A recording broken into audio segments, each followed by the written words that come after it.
Muy buenos días, mis queridos hermanos, Dios los bendiga. Qué bueno poderlos saludar, se les extraña mucho y bueno, esperemos que pronto nos podamos reunir en nuestra sede y tener nuestro tiempo habitual de recochita, donde nos podemos abrazar y compartir de nuestras cosas cotidianas.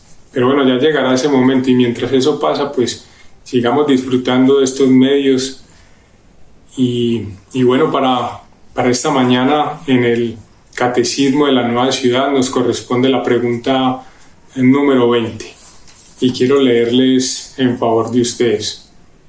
¿Quién es el Redentor? El único Redentor es el Señor Jesucristo, el Hijo eterno de Dios, en quien Dios se hizo hombre y cargó con la culpa del pecado sobre sí mismo.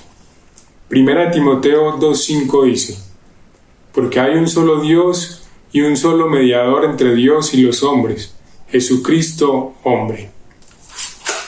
El comentario de Mark Dever dice: el Redentor es Jesucristo, el Hijo eterno de Dios. El Hijo eterno de Dios se hizo hombre y vivió una verdadera vida humana como la nuestra. Por poco más de 30 años en el primer siglo después de Cristo, Él vivió como tú y como yo. La única diferencia es que siempre confió en Dios, confió en Él por completo. Así que si piensas en ocasiones en que debiste confiar en Dios y no lo hiciste, en esas mismas ocasiones Jesús obedeció a Dios. Confió en que lo que Dios sabía era mejor, en que debía obedecer la voluntad de su Padre. Cuando miro hacia el pasado en mi vida, me doy cuenta de que no he vivido de esa manera, pero el Redentor, Jesucristo, sí lo ha hecho. Lo llamamos el Redentor porque Él redime a su pueblo. Él restaura nuestro valor. Él dio su vida en la cruz por todos los que se arrepienten de sus pecados y confían en Él. Él es nuestro Redentor. Él nos valoró a pesar de que habíamos desperdiciado nuestras vidas al no confiar en nuestro Padre Celestial, al no obedecerle y al no temerle. Él realmente vino y dio su vida por nosotros. Él vivió una vida de confianza y sufrió una muerte que no tenía que sufrir, pero lo hizo por amor a nosotros.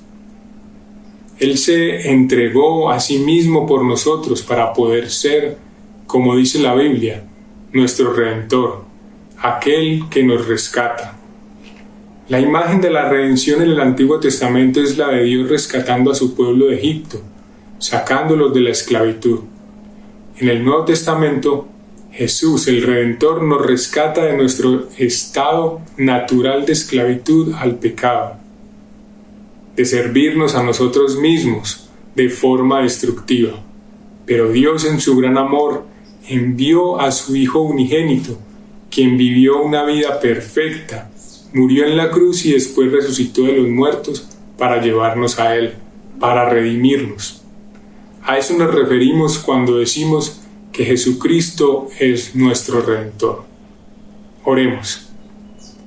Precioso Redentor, desde antes de que comenzara el mundo, tú nos amaste. Dejaste tu gloria para llevar nuestra vergüenza. Glorificaste a tu Padre al obedecerlo hasta la cruz. Tú mereces nuestra alabanza, nuestro agradecimiento y nuestra adoración. No tenemos esperanza fuera de ti. Amén. Hola hermanos, buenos días. Esperamos estén muy bien. Una vez más, bienvenidos a esta celebración, a la celebración de nuestra iglesia, de nuestra comunidad. Así que esperamos te encuentres muy bien y que hoy, al igual que en domingos anteriores, estés alegre y feliz de poder glorificar a Dios. Así que dispón tu mente, dispón tu corazón y prepárate para alabar al Dios viviente, al único Dios verdadero. Utilicemos la palabra, hermanos, para que nos inspire y nos dé palabras para alabar a nuestro Señor. Así que para que iniciemos hoy, vamos a leer juntos el Salmo 145. En sus primeros versículos dice así: Te exaltaré, mi Dios y Rey, por siempre bendeciré tu nombre. Todos los días te bendeciré, por siempre alabaré tu nombre. Grande es el Señor y digno de toda alabanza. Su grandeza es insondable. Así es la grandeza de nuestro Dios, hermanos, y ese es el Dios al cual alabaremos en esta mañana. Cuando dice que es insondable, es que es imposible contarla, es imposible medirla. Es tan grande que no tenemos números ni cifras para hacer eso. Así de grande es el Dios al cual alabamos, hermanos. Así que levantemos nuestra mente hacia nuestro Dios, levantemos nuestro corazón, acerquémonos ante el trono. Bendito sea tu nombre, Dios. En esta mañana recibe toda la gloria y toda la honra. Solamente tú mereces que se levanten canciones, salmos, alabanzas. Solo tú eres digno. Bendito seas, Dios. Y nosotros, tu iglesia, nosotros te adoramos en esta mañana. Vamos a cantar. Te daré toda la alabanza, te daré toda mi adoración. Solo a ti haces mi anhelo, solo tú eres digno, Señor.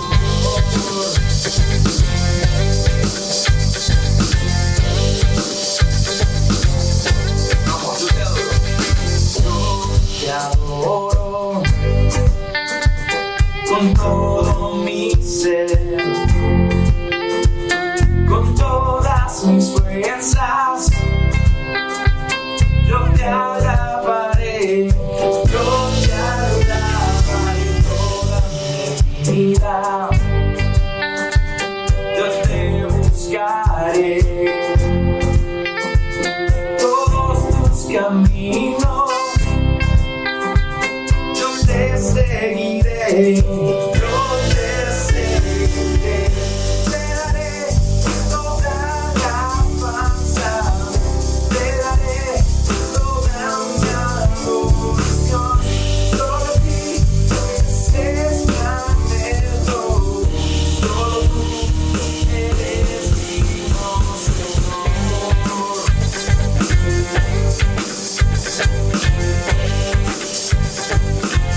Yo me mostro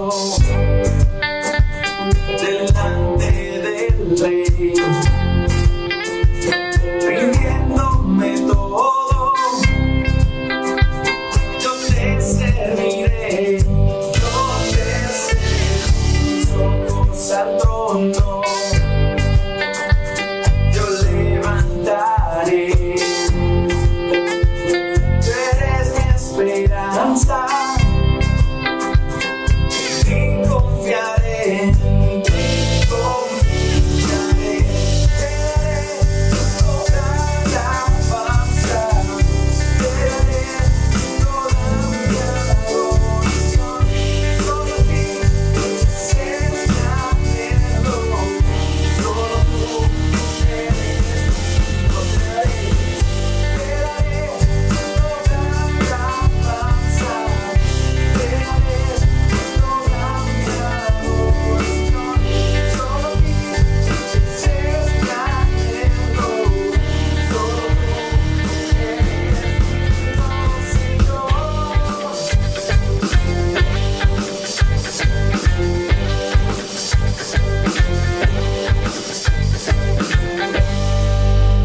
mi anhelo, solo tú eres digno, Señor. Solo tú eres digno, Señor.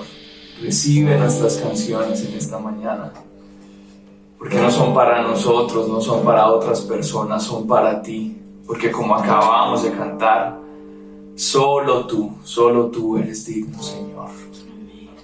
En el nombre de Jesús bendecimos tu nombre, Dios creador, Dios poderoso, en quien confiamos. En ti confiamos, Señor. Te alabamos a ti, Dios Padre poderoso. Y confiamos en Jesucristo, tu Hijo, nuestro Salvador, aquel que es nuestro sustento en los momentos más difíciles, así como esta época que ha sido un reto a nuestras costumbres, a nuestra cultura, incluso ha sido un reto a nuestra fe. La iglesia está distanciada, sin saludos, sin abrazos, sin besos. Y puede ser muy difícil, pero te pedimos, Jesús, que tú nos sostengas. Como dice esta canción, si mi fe ha de caer, confiamos en que tú, Cristo, nos sostendrás. Si te has sentido decaído, aún si sientes, hermano, que tu pecado, que tu fe se están disminuyendo, canta con confianza, ora con confianza, y que no dependes de tus fuerzas, sino de Cristo quien nos sostiene. Cantemos esto juntos. 1, 2, 3, 4.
Justicia Él cumplió, Él me sostendrá. Vida eterna tengo en Él me sostendrá hasta que lo pueda ver, Él regresará.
Nos amas tanto, por encima de todo,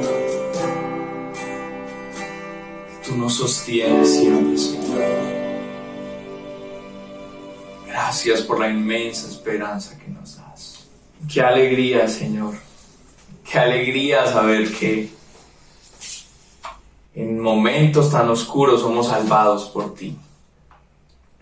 Alégrate, hermano, en eso, en que la salvación del Señor ha llegado hasta tu casa, en que la salvación del Señor ha llegado a tu vida y que hoy puedes gozarte en eso, que no dependes de tus esfuerzos, que no depende de lo que hagas, sino del poder y de la gracia del Señor. Ese es el gozo que queda para el pueblo que es perdonado. Ese es el gozo que tiene el pueblo que sabe quién es su Dios. Cantemos eso, hermanos.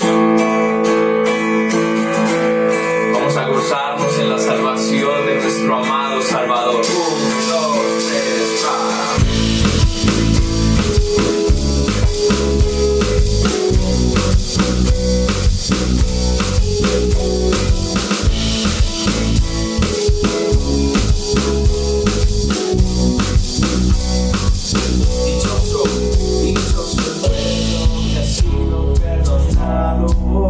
Limpia su culpa y limpio su pecado. Dichoso el pueblo que sabe concluido. Dichoso el pueblo que halla en ti su fuerza. De corazón se deleita en tus sendas. Dichoso el pueblo que sabe que tú eres su Dios. Vamos. Hoy nos gozamos en tu salvación, nos alegramos en tu fiel amor, no a nosotros sino a ti sea la gloria. Celebraremos tu fidelidad y cantaremos de tu gran bondad.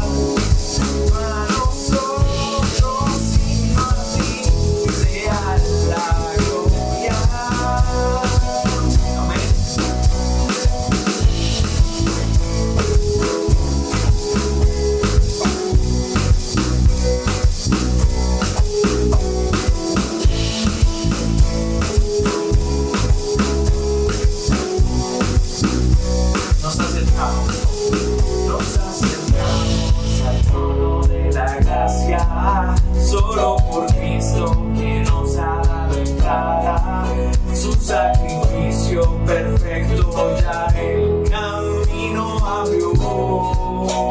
Nos acercamos en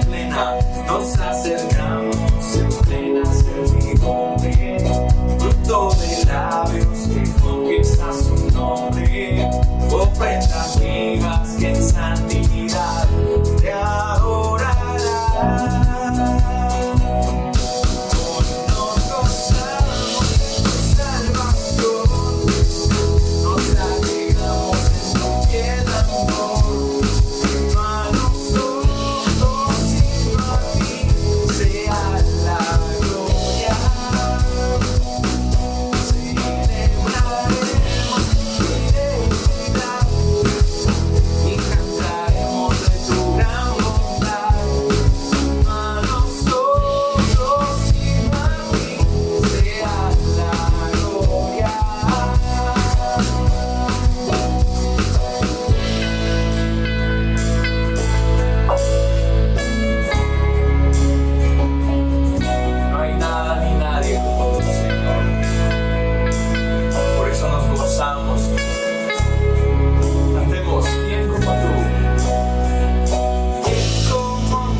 A veces puede ser muy difícil agradecer, hermanos. A veces hay situaciones y circunstancias que nos hacen sentir que no hay razón alguna para agradecer. Muchas personas por estos días pueden estar pensando, pero ¿qué clase de Dios es el que está permitiendo que esto pase? ¿Qué clase de Dios es el que permite que estén muriendo miles de personas cada 24 horas? Hermanos, el Señor siempre ha sido bueno, es bueno y siempre lo será. Aún más allá de nuestra comprensión, aún más allá de nuestra satisfacción. Así que en esta mañana quiero invitarte a que demos gracias a Él. Como dice el Salmo 103, alaba alma mía al Señor, alabe todo mi ser su santo nombre. Alaba alma mía al Señor y no olvides ninguno de sus beneficios.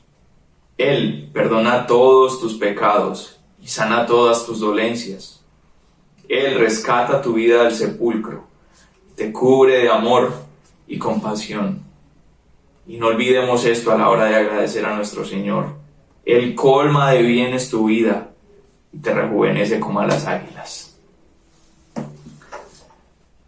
Hermanos, aunque no lo parezca, hay miles de razones para alabar y agradecer a nuestro Señor. Así que no dejemos de hacerlo. Y esforcemos a nuestra alma, despertemos a nuestra alma para que lo haga. Alaba, alma mía, al Señor y no olvides ninguno de sus beneficios. Cantemos. 1, 2, 3.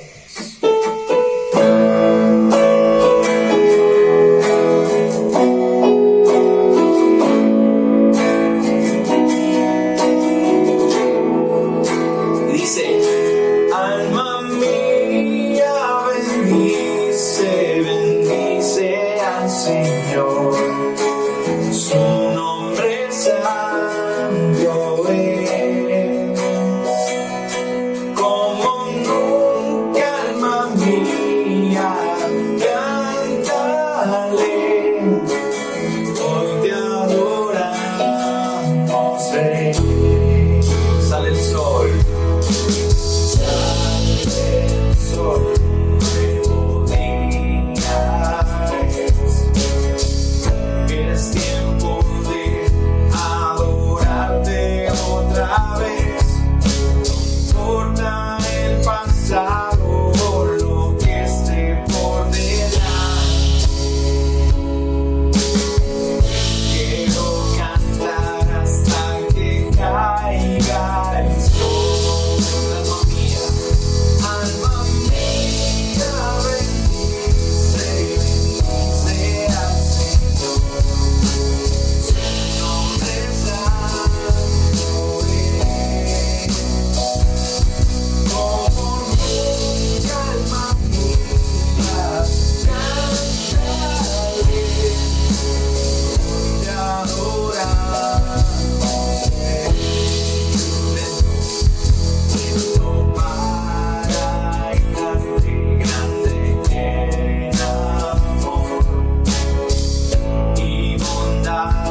agradecimiento levantamos a ti nuestras oraciones, nuestras canciones,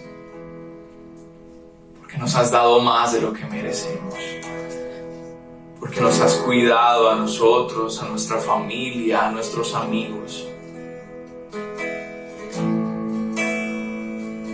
porque aún en las dificultades conservamos la esperanza de que no dependemos del pan, que no dependemos del dinero, sino que dependemos de alguien eterno, alguien sin fecha de vencimiento, alguien sin límite de fondos. Confiamos en un Salvador que nos lleva aún más allá de lo que podemos imaginar. Te agradecemos por todo lo que nos has dado.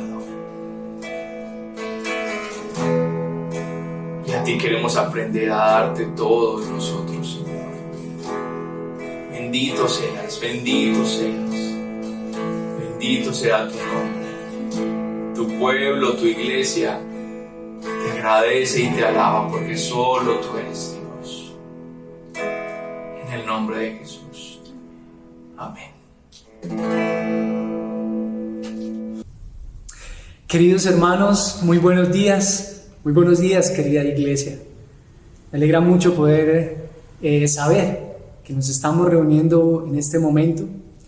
Les extrañamos mucho, mi esposita y yo les extrañamos la iglesia, reunirnos con nuestros hermanos para cantar, para escuchar la palabra todos juntos. Extrañamos la iglesia y ella les envía un saludo, pero nos alegramos también en saber que aún en medio de la distancia nos congregamos, la iglesia se reúne, pero nos alegramos aún mucho más en saber que un día también nos podremos encontrar de nuevo, no solamente aquí, sino que vendrá el día en el que disfrutaremos de la presencia del Señor por siempre, porque el Señor habitará en medio de su pueblo y podremos disfrutar plenamente de su presencia. Y hoy al compartir nuestra exposición bíblica quiero recordarte, iglesia y amigos, que estamos en nuestra serie de exposiciones Santidad al Señor. Santidad al Señor. Y con base en ello quiero invitarte a que tomemos un momento para orar. Ruega al Señor que hoy hable a tu vida, que Él nos hable y que podamos ser edificados en su palabra. Así es que oremos y recordemos una vez más que estamos delante de nuestro Señor, del Señor que es santo. Amado Señor, te alabamos en esta mañana y te bendecimos, porque tú eres bueno, Señor, porque tú eres misericordioso, porque tu gracia es inmensa, Señor, porque tú eres fiel, porque tú eres justo, Señor, porque eres fiel y verdadero, porque habitas en la hermosura de tu santidad, oh Dios.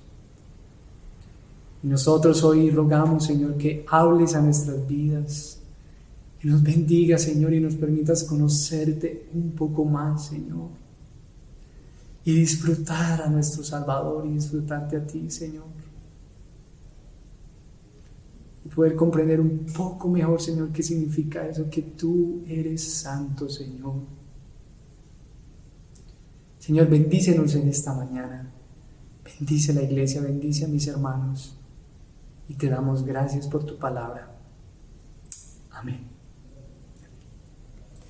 Bien, quiero recordarte una vez más que estamos en nuestra serie de exposiciones Santidad al Señor. Hace un par de semanas culminamos la exposición de los 10 mandamientos.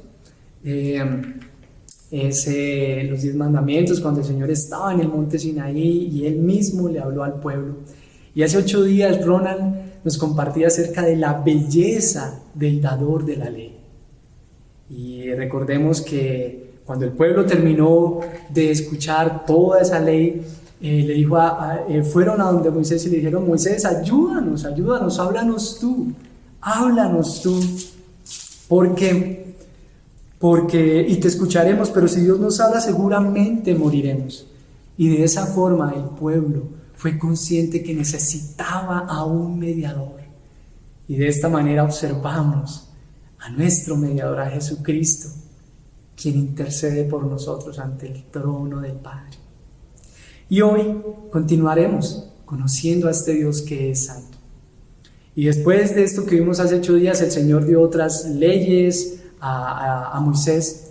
Y allí en el monte de Sinaí, ahora Dios le dice a Moisés que le construya un tabernáculo, un lugar para que él viva, more, habite en medio de su pueblo.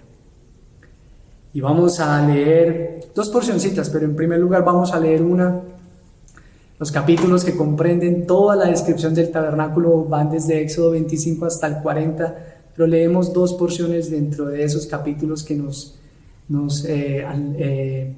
permitirán entender mucho mejor acerca del tabernáculo. Así es que quiero invitarte a Éxodo, para que vayas allá a tu Biblia y abras tu Biblia en Éxodo capítulo 25. Y vamos a ir a Éxodo capítulo 25 y leeremos de los versículos 1 al 9. Y dice así la palabra del Señor.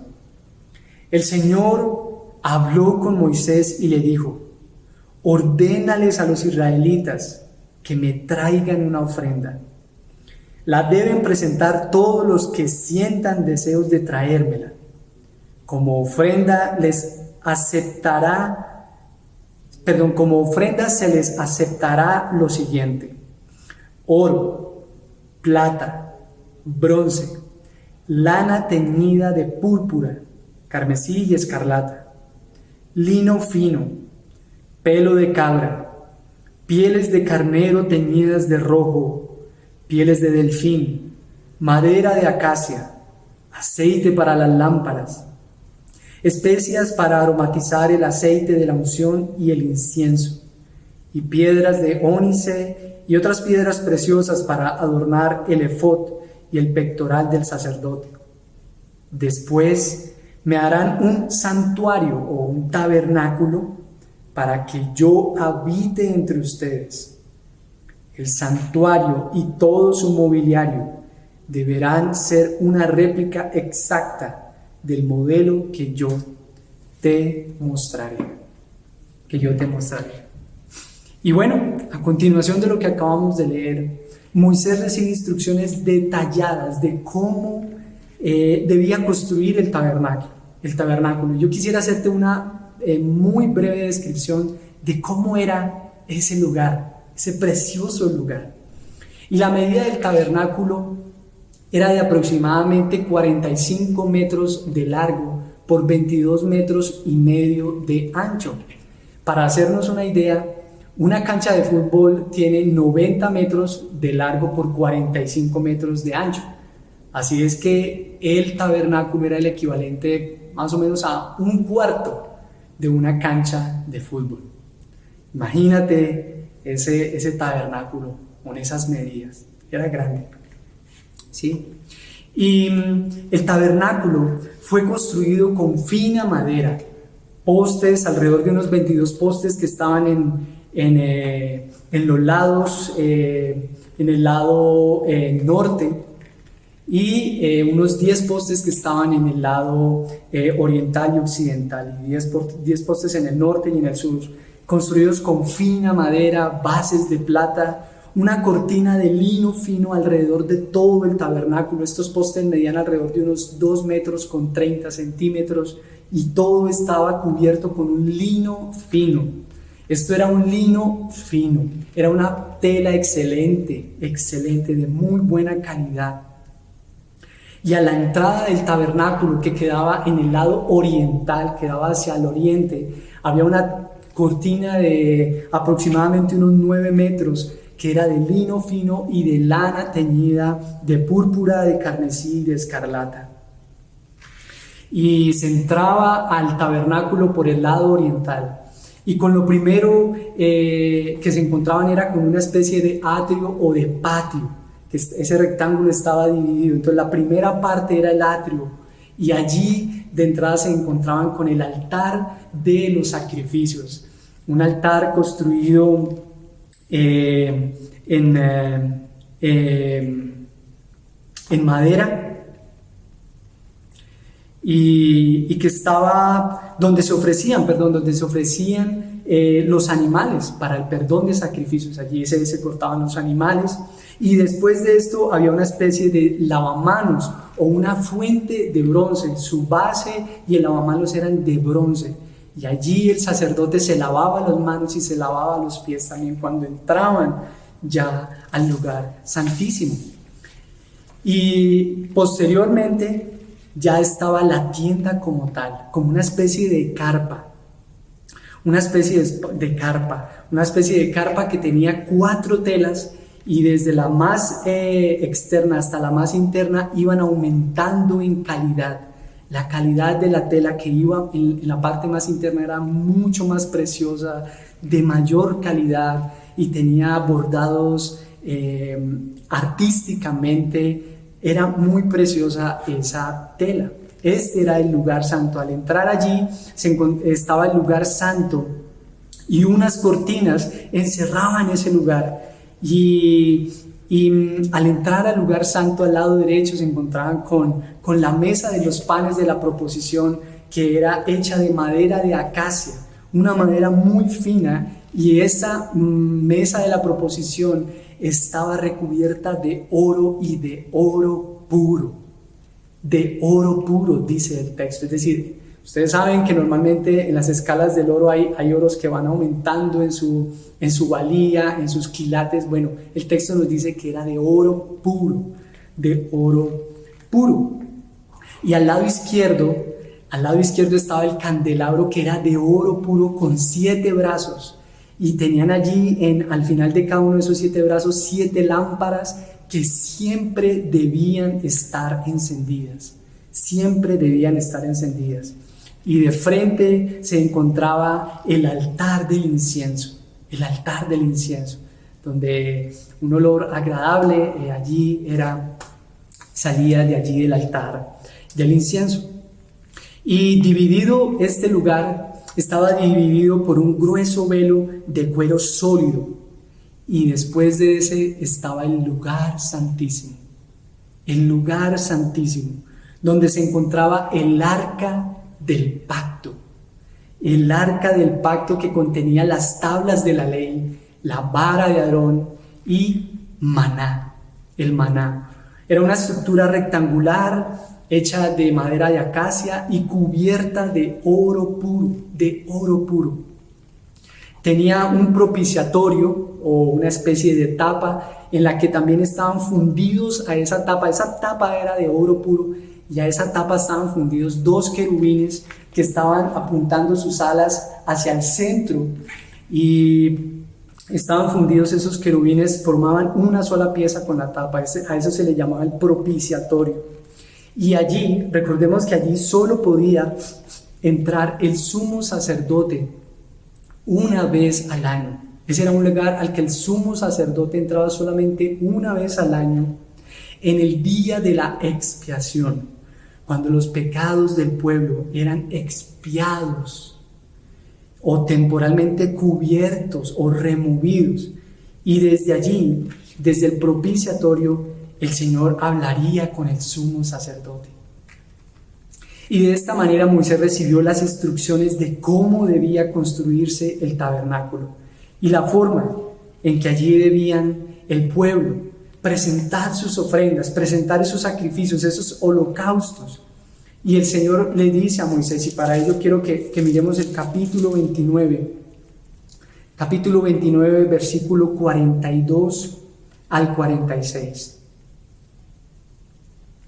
Dice así: las generaciones futuras deberán ofrecer siempre este holocausto al Señor. Lo harán a la entrada de la tienda de reunión, donde yo me reuniré contigo y te hablaré, y donde también me reuniré con los israelitas. Mi gloriosa presencia santificará ese lugar.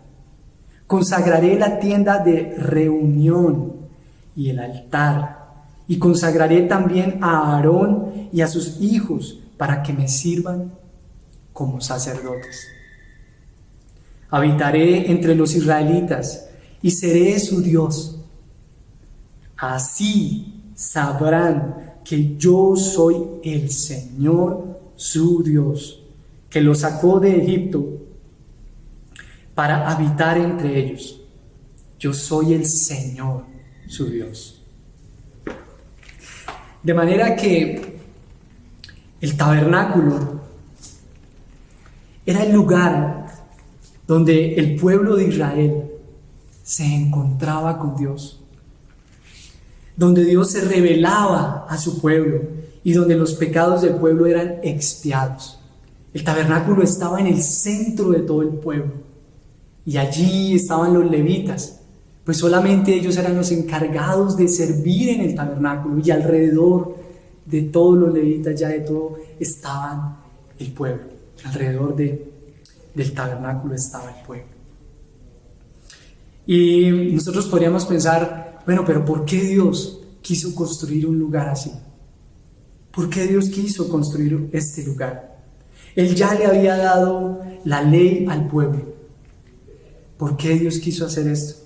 Debemos recordar que Él le había dado la ley al pueblo y ellos habían percibido ese temor, ese miedo que produce la belleza del dador de la ley. Pero el pueblo, hermanos, el pueblo iba a fracasar en el cumplimiento de la ley. Dios le estaba dando las instrucciones a Moisés allí en el monte acerca de cómo él debía construir el tabernáculo.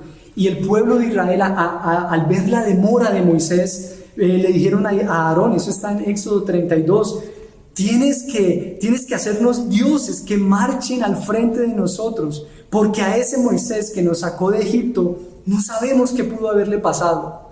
Y Aarón, ante lo que el pueblo le dice, empieza a pedirles que den de sus utensilios de oro, de muchos de las joyas que ellos utilizaban, y se hicieron un becerro de oro. Y el pueblo exclamó, miren lo que el pueblo exclamó, esto está en Éxodo capítulo 32. El pueblo dijo: Israel, aquí tienes a tu Dios que te sacó de Egipto. Hermano, y uno piensa, ¿cómo puede ser posible que el pueblo esté haciendo esto?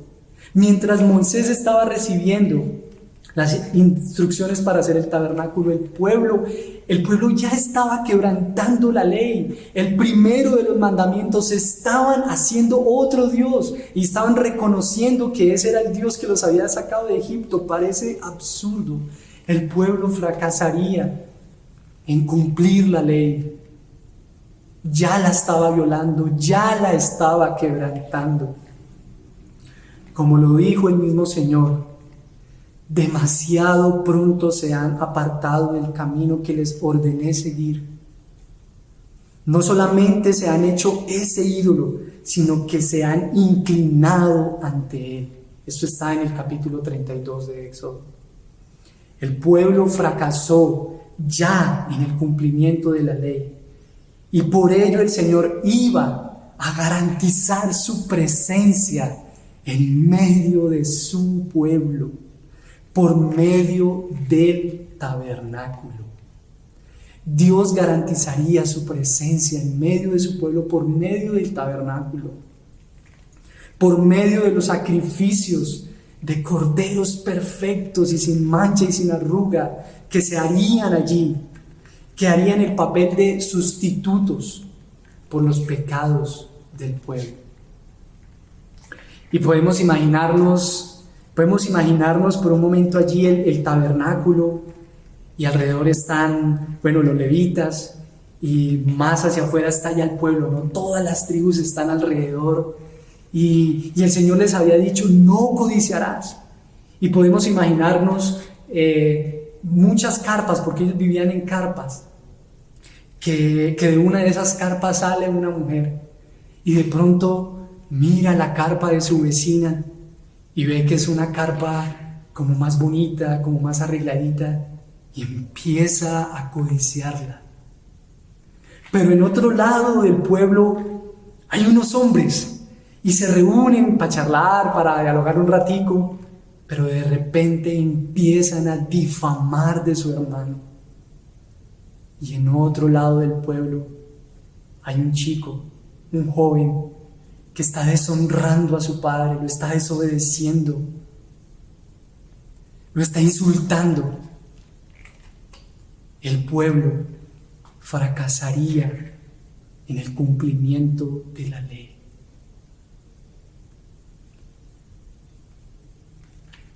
Israel era un pueblo pecador. Como lo diría Aarón, cuando el Señor advierte a Moisés y le dice, baja, baja, y Moisés va y mira todo lo que está sucediendo y interroga a Aarón por lo que está sucediendo, y Aarón le dice, Éxodo 32:22, le dice Aarón a Moisés, tú bien sabes cuán inclinado al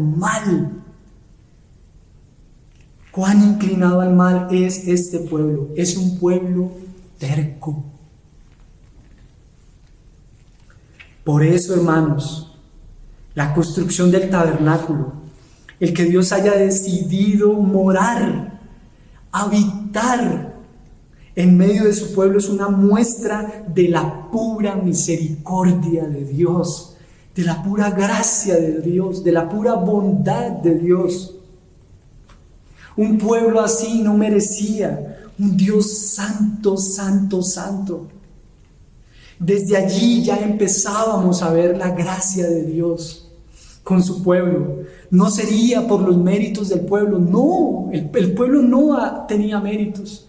No sería por las buenas obras del pueblo o por su buen comportamiento, sino por el puro afecto de la bondad de Dios, que Él moraría en medio de un pueblo así. El tabernáculo solo puede ser una expresión de la gracia, de la misericordia y de la bondad de Dios, la pura misericordia de Dios.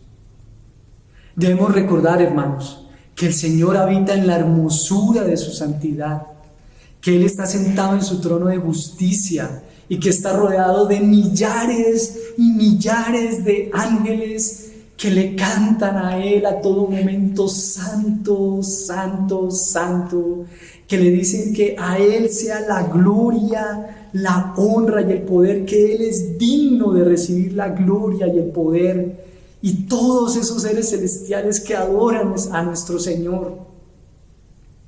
Él es un Señor santo, y cómo es que un Dios así puede venir y morar en medio de un pueblo pecador, de un pueblo que incumpliría sus demandas para relacionarse con Él. Solo por la misericordia de Dios. No es que Dios estuviera incompleto o que a Dios le estuviera haciendo falta a su pueblo, no, o como algunos textos lo dicen hoy en día, es que Dios estaba muriendo por ti. No, hermano. Tú y yo debemos recordar que el Señor es el gran yo soy. Él existe por sí mismo. Él es trascendente, nada lo limita a Él. Sin embargo, Dios insiste en relacionarse, en tener comunión con su pueblo, con sus hijos, en tener relación con su creación.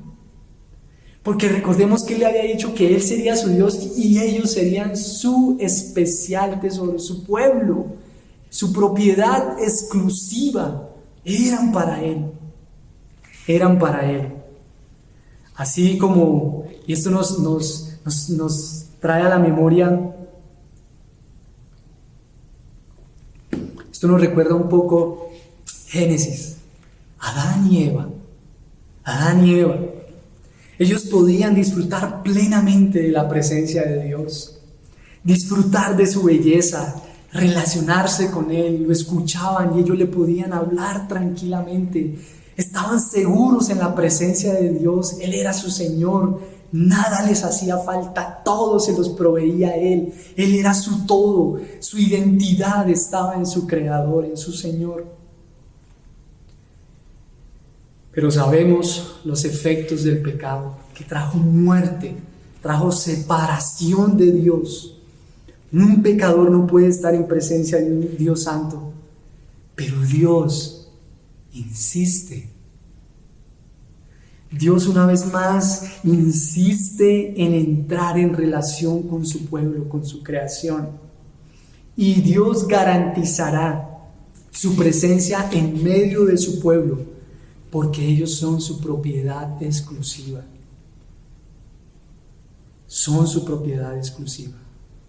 Aprendíamos hace un par de semanas que es propio de Dios el ser santo. Eso es algo que es de Él. No es algo que Dios haya aprendido, pero también aprendíamos que la santidad proviene de Dios. Es Dios quien la da.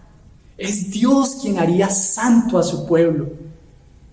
Y también aprendíamos que a Dios es merecedor de que se le conceda santidad. Él demanda santidad. En ese sentido, solamente Dios podía hacer santo a su pueblo. Sería el Señor mismo quien garantizaría santificar a su pueblo, morar en medio de su pueblo, que su presencia estuviera allí. Él será su Dios y ellos serán su pueblo. Y por cuanto todos los que entran en relación con Él deben ser santos, Dios asegura su santidad en su pueblo al entrar en relación con ellos. Era Dios quien los estaba santificando al venir a morar ahí en medio de ellos. Será Dios quien los santifique. Sería Dios quien santificaría a su pueblo. Pero ¿cómo lo haría? ¿Cómo lo haría? Recordemos que uno de los elementos que había era el arca del pacto.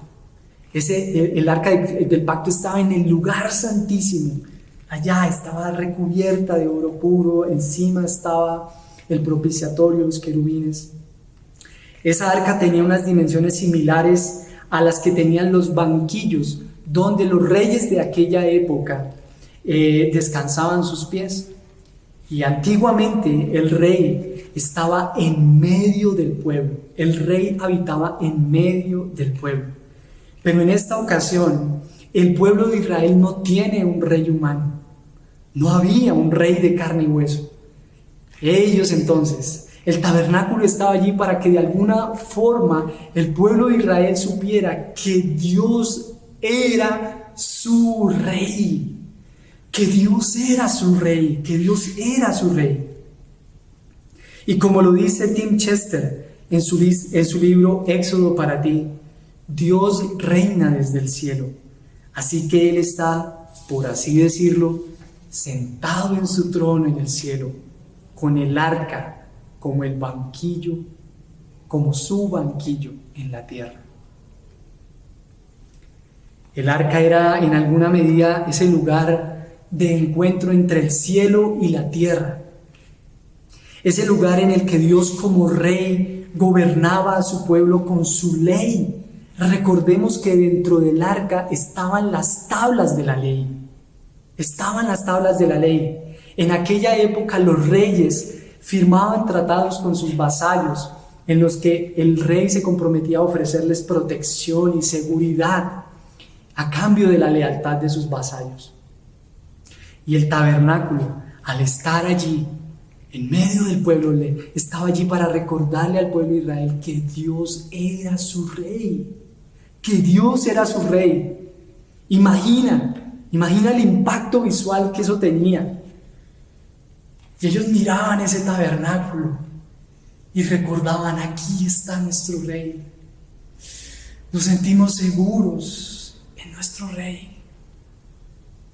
Él es nuestro rey, Él es el que nos protege, Él es el que nos brinda todo lo que necesitamos, la seguridad que el Señor le daba a su pueblo.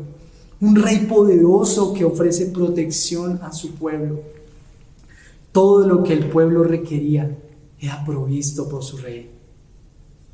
Su rey gobernaba allí desde el propiciatorio. Recuerden, esa tapa que estaba encima del arca del pacto. Y el rey gobernaba desde el propiciatorio como su banquillo. Y uno de los elementos que más nos llaman la atención en el arca del pacto es el propiciatorio, precisamente. esa tapa de oro sólido, oro puro, en la que estaban allí también juntos a la tapa los querubines que estaban con sus alas. Ambos estaban con las alas apuntando hacia el centro del propiciatorio.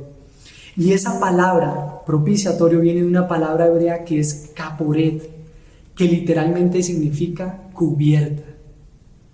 Y sobre el propiciatorio, el sumo sacerdote derramaba la sangre del cordero. Cuando entraba allí para hacer expiación por los pecados del pueblo, el sumo sacerdote derramaba la sangre del cordero ahí sobre el propiciatorio por los pecados del pueblo, una vez al año, y de esta forma se satisfacía la justicia de Dios. No era que la sangre en sí misma le produjera algún beneficio a Dios, no, sino que Dios en su gracia recibía la sangre de la víctima de ese cordero que había sido inmolado, que había sido sacrificado, en lugar de la sangre del pecador. Dios en su misericordia, en su infinita gracia, recibía la sangre de la víctima en lugar de la sangre del pecador. Y la palabra propiciatorio, hermanos, es la misma palabra que utiliza Juan, para describir lo que Jesús hizo por nosotros. Y eso está en la primera carta de Juan, capítulo 2, versículo 2. Tú lo puedes buscar allí. Dice así, primera de Juan 2:2. Él mismo, hablando de Jesús, Él mismo es la propiciación por nuestros pecados, y no solo por los nuestros, sino también por los del mundo entero. Y primera de Juan, capítulo 4, versículo 10 dice: en esto consiste el amor, no en que nosotros hayamos amado a Dios, sino en que Él nos amó a nosotros y envió a su Hijo como propiciación por nuestros pecados. Y tú y yo nos podríamos preguntar, bueno, pero ¿cómo pudo ser esto posible, hermano? ¿Cómo fue que Jesús hizo propiciación por nuestros pecados? Hermano, esto fue posible porque Jesús vino y habitó en medio nuestro. Jesús habitó en medio nuestro. Jesús vino e hizo su morada en medio nuestro. Como lo dice el Evangelio de Juan, y quiero invitarte a que esa cita la busquemos y la leamos. Evangelio de Juan, capítulo 1. Juan, capítulo 1.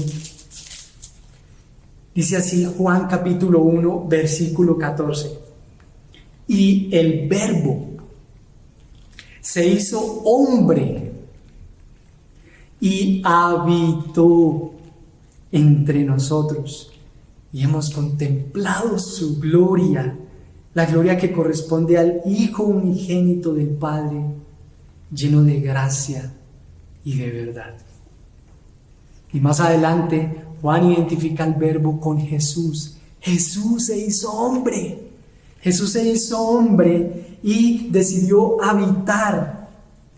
Es una palabra, esa palabra que está ahí, y habitó, es una palabra que se utiliza, es una palabra muy similar a la que se utiliza en Éxodo para tabernáculo.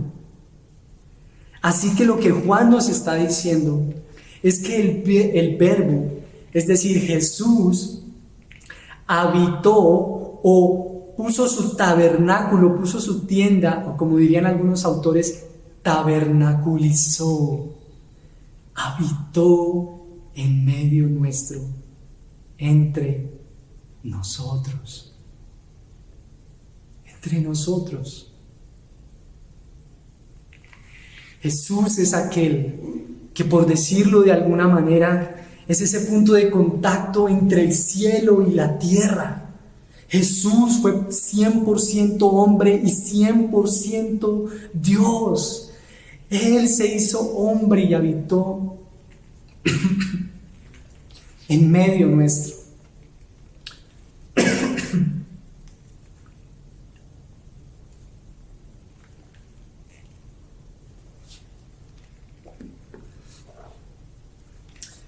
En Jesús, fue en Jesús en quien pudimos contemplar la gloria de Dios, la belleza de Dios, la misericordia de Dios, cuán bueno es Dios, lo fiel que Él es, lo justo, lo poderoso para perdonar pecados, para salvar, para hacer milagros, para calmar a la tempestad. Fue en Jesús que pudimos contemplar la gloria de Dios, lo grande que es Dios, lo poderoso que Él es, lo sabio, lo misericordioso, lo bueno, todo lo que es nuestro Señor. La belleza del tabernáculo. En Jesús hemos contemplado la gloria de Dios, la hermosura de Dios. La belleza del tabernáculo, la seguridad del tabernáculo, el centro del tabernáculo en el pueblo, todo lo que había allí nos estaba apuntando hacia Jesús, nos estaba apuntando hacia Jesús, hacia la belleza de Jesús, lo bello, lo puro que es Jesús, lo santo que es Jesús, la manera en que Dios demanda que sus hijos se relacionen con Él. Todo estaba apuntando hacia Jesús, hacia ese Cordero perfecto y sin mancha. Jesús como ese Cordero perfecto que es ofrecido por nuestros pecados y que por ello derramó su sangre para el perdón de esos pecados que eran como un hedor, como un olor putrefacto delante de Dios. Nuestros pecados eran así. Jesús entonces, al sacrificarse, eso produjo un aroma grato para el Padre. Por decirlo de alguna manera, la muerte de Jesús tapó el hedor de nuestros pecados, porque la muerte de Jesús fue un aroma grato para el Padre, para el Padre. Qué agradable es un rico olor. Así fue la muerte de Jesús para su Padre, como un aroma grato, porque tapó, fue propicio, tapó, cubrió el hedor putrefacto de nuestros pecados. Jesús es ese pan de vida. Recuerdan que a la entrada del lugar santo estaba la mesa con el pan de la proposición. Bueno, Jesús es ese pan de vida. Él es nuestra vida, Él es nuestro sustento. Él es el pan de vida que todos necesitan comer para no tener nunca más hambre.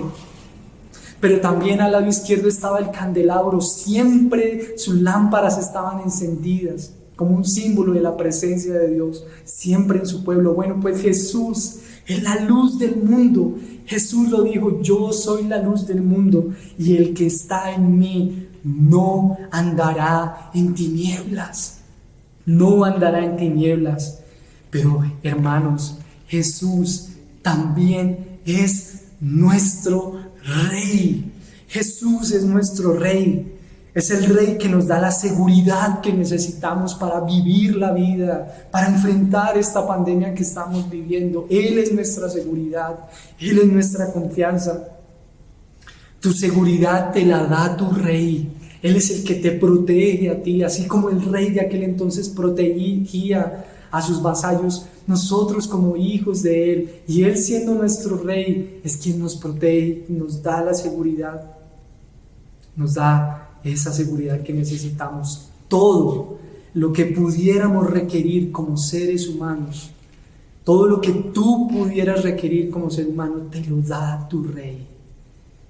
Todo lo que la iglesia necesite, el pueblo santo de Dios requiera, se lo dará su Rey. El Rey se lo asegura, el Rey se lo da.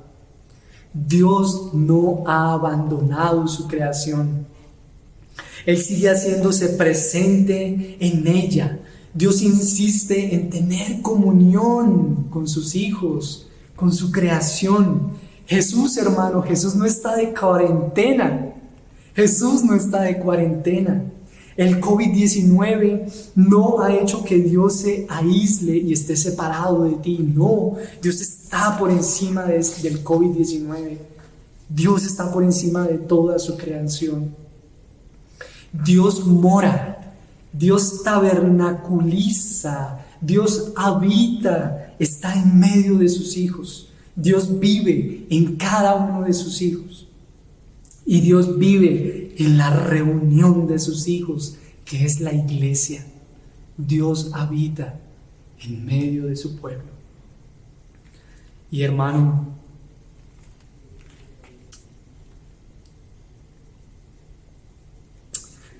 esta es la esperanza futura. Esta es la esperanza futura que hoy nos da nuestro Rey, Jesús.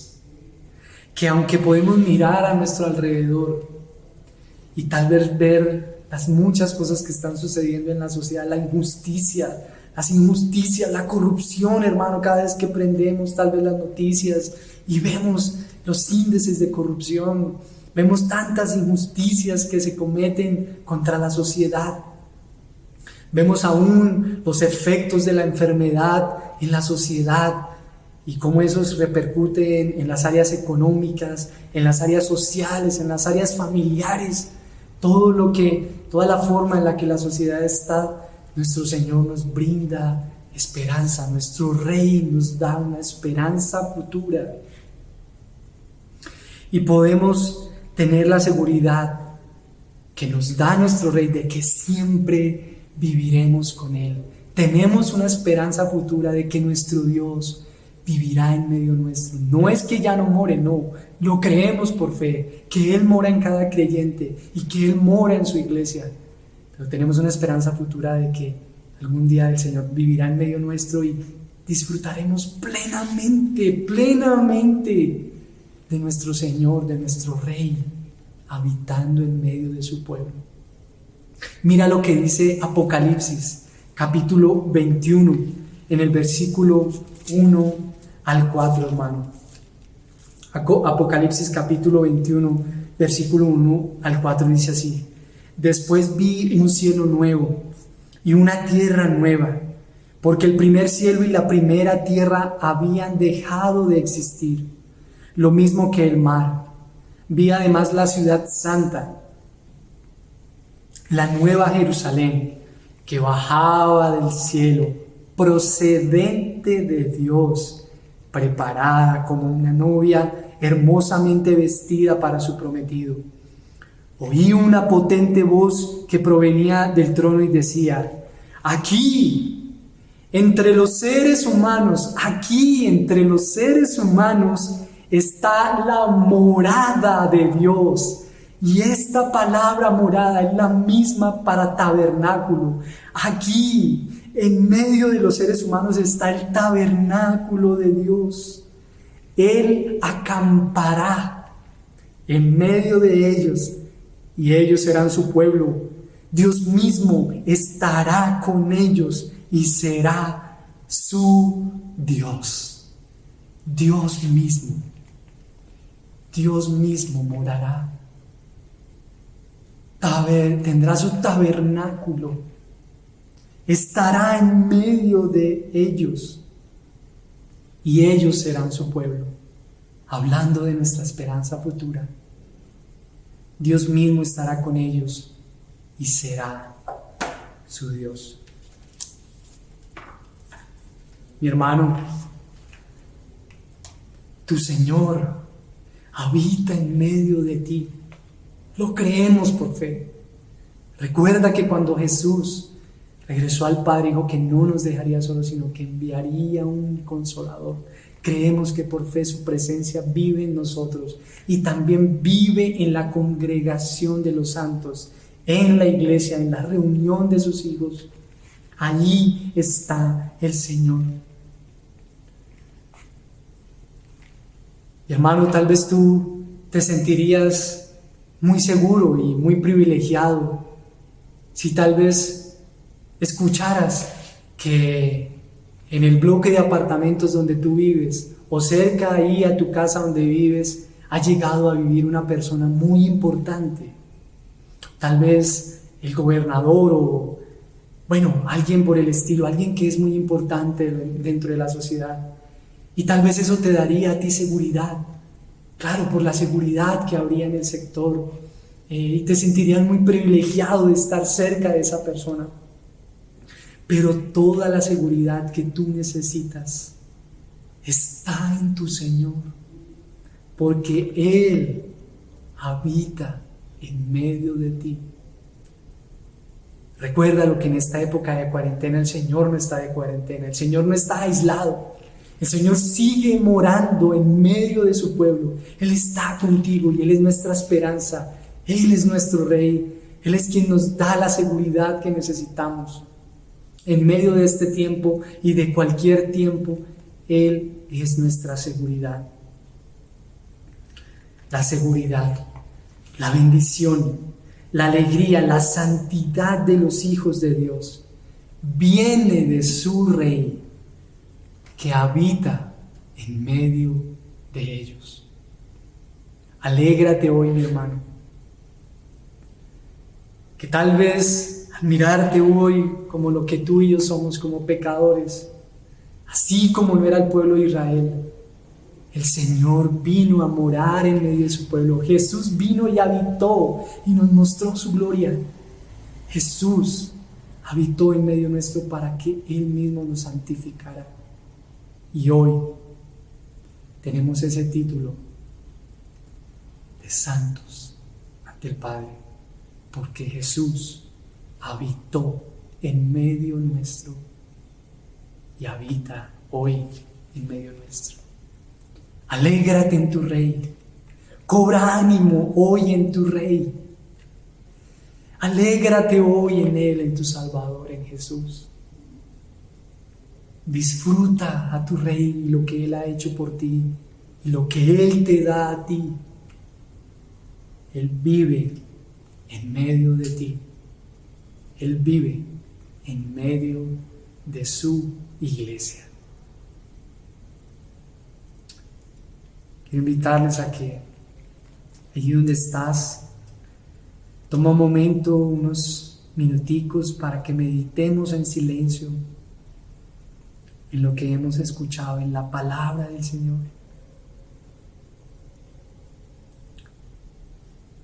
Y pienses en Jesús. La belleza de Jesús que habitó, toda esa pureza de nuestro Salvador. Meditemos en Él.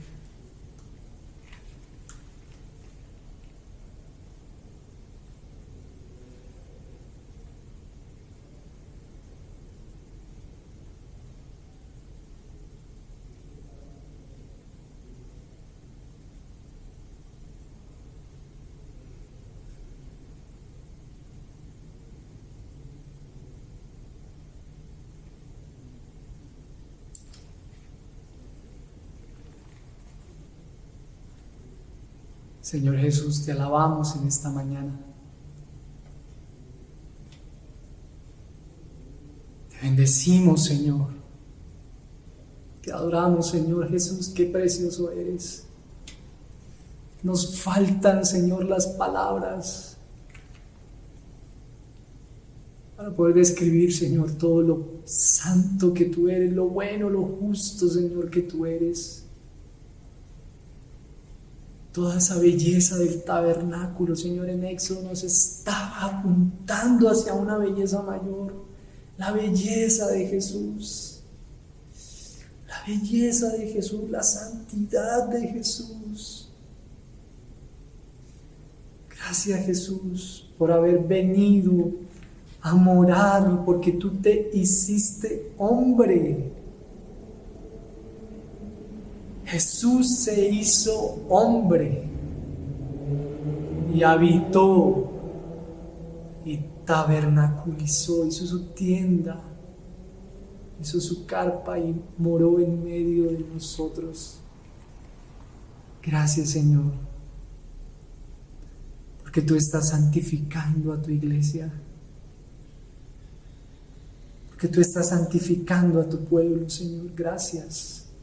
porque todo lo que podríamos anhelar o desear, Señor, está en ti. Está en ti, quien eres nuestro Rey, quien nos da la seguridad y la confianza que necesitamos, Señor. Y tú también eres nuestra esperanza futura, Señor. Gracias porque hoy podemos mirar con esperanza a Jesús, a nuestro Salvador, y recordar una vez más que allí entre los seres humanos estará la morada de Dios, y que Dios mismo estará con nosotros y tú serás nuestro Dios. Gracias, Señor. Te bendecimos. Gracias, Señor, por morar en medio de tu pueblo. Amén.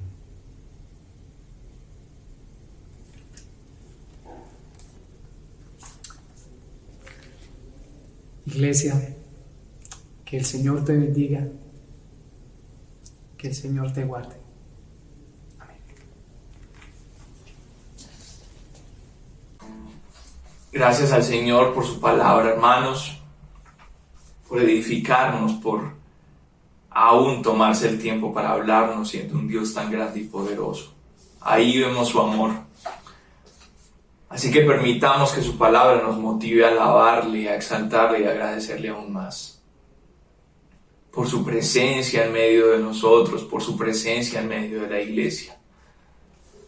Qué grande Dios, qué amoroso Dios, estando entre nosotros.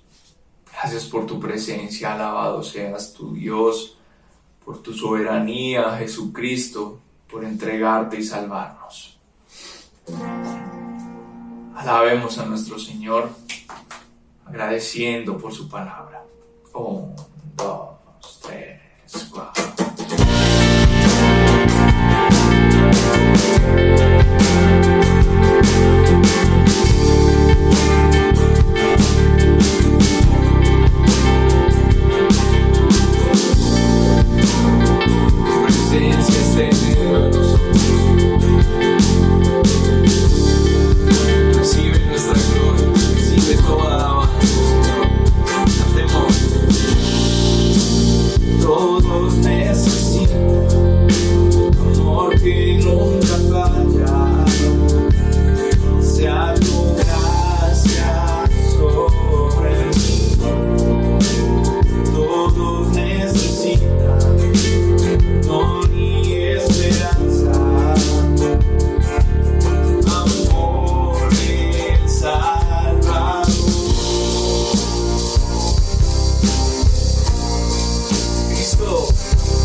Solo Dios puede salvar, mi Dios puede salvar, por ser autor de la salvación, el que resucitó y la muerte venció.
Haz que el mundo pueda ver tu luz, Señor.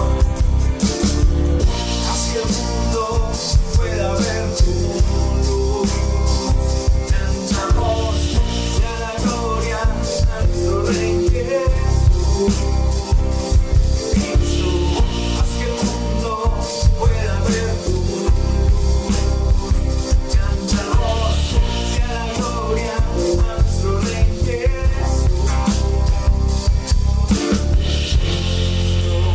Puede mover montes, solo Dios puede salvar, Dios puede salvar, por siempre autor de la salvación, el que resucitó y la muerte venció.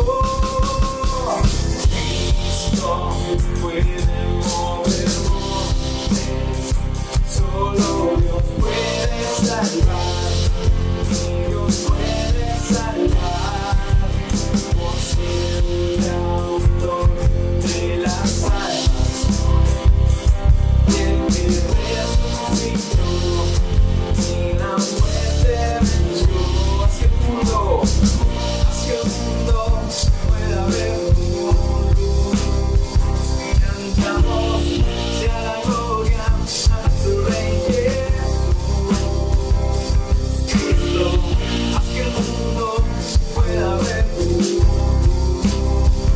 Cantamos sea la gloria a nuestro Rey Jesús.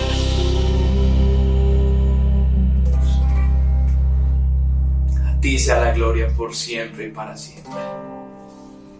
Amén.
Muy buenos días para todos, espero que haya sido algo hermoso poder cantar al Señor y poder escuchar su palabra. ¿Cómo les pareció esa idea extraordinaria del tabernáculo?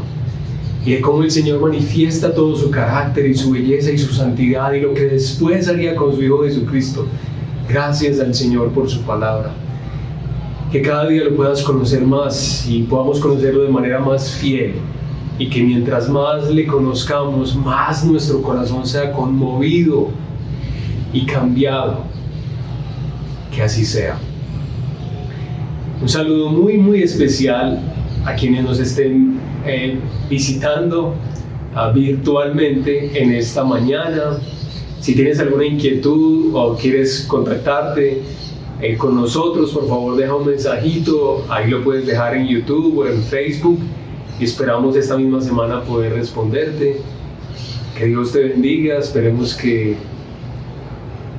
el Señor te haga el mismo bien que nos ha hecho a quienes lo conocemos. Es algo tan hermoso, tan difícil de describir así simplemente con palabras, pero que ojalá tú también puedas disfrutar eso. Bienvenido. Y finalmente quiero darles dos invitaciones muy especiales. La primera, recuerden que como iglesia estamos animándonos en los grupos de descubrimiento, que son como pequeñas reuniones a las que tú invitas a compañeros de trabajo, vecinos, familiares, para que juntos lean la Biblia, la palabra de Dios, y la hagan vía Zoom, vía Skype, vía WhatsApp. El desafío es el siguiente. Hace poco estuve leyendo un libro que decía que hicieron una encuesta que hacía la siguiente pregunta: ¿tú estarías dispuesto a ir a una iglesia cristiana, a conocer un poco más de la Biblia?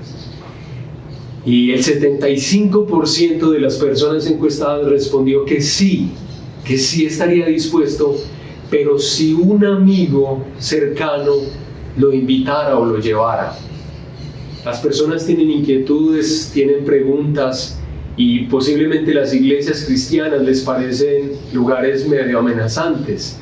Así que a través de tu amistad, de tu familiaridad, es que pueden llegar más fácil. Estos grupos de descubrimiento tienen el propósito de acercar la palabra de Dios a la gente que es cercana a ti.